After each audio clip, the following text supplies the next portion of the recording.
उद्धव ठाकरे गटानं व्हीप काढला होता आणि त्यामुळे आता ते गेले नाही म्हणजे बाहेर पडले असं एक समज झालेला आहे. आणि संजय राऊत म्हणतात ही गद्दार आहे, यावर्षी का मोर्चा बदल काय सांग. पार्लमेंटरी बोर्डची जी त्यांनी बैठक जी आज आयोजित केली होती त्यांना आतापर्यंत वाटत होतं की हे खासदार पुन्हा वापस येतील, परंतु काल संजय राऊतने जी काही शिवीगाळ त्या खासदाराला केली त्याचा परिणाम त्यांना जाणवलाय. म्हणून शाही खासदार त्या बैठकीला अनुपस्थित होते.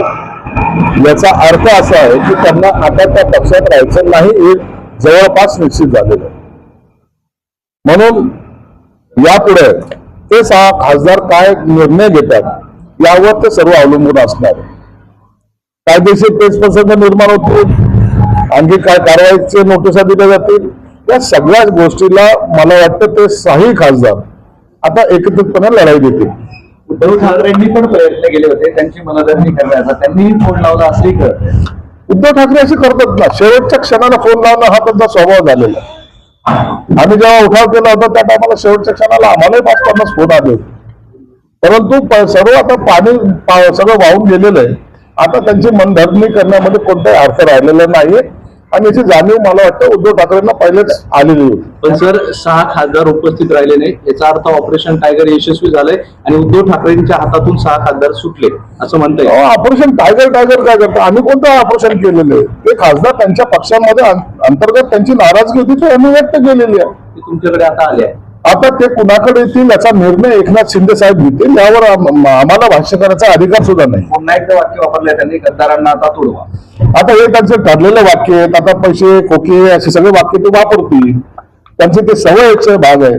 आता यावर सर्व निर्णय जेव्हा ते जर आमच्याकडे आले तर त्याच्यावर निर्णय घेण्याचा अधिकार फक्त एकनाथ शिंदे साहेबांनाच आहे आणि त्यावर भाष्य करण्याचा अधिकार सुद्धा एकनाथ शिंदे साहेबांचा आहे.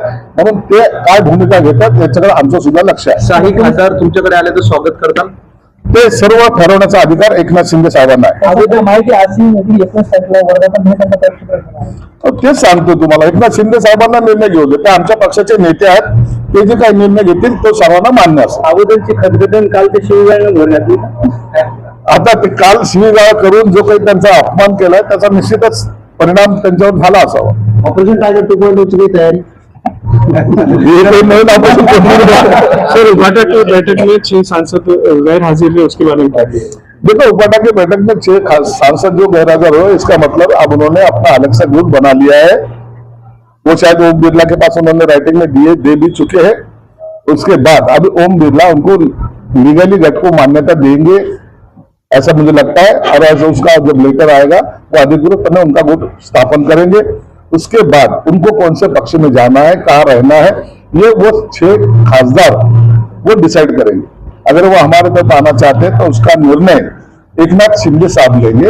एकनाथ शिंदे साहब जो भी निर्णय लेंगे वो हमको सबको मंजूर रहेगा.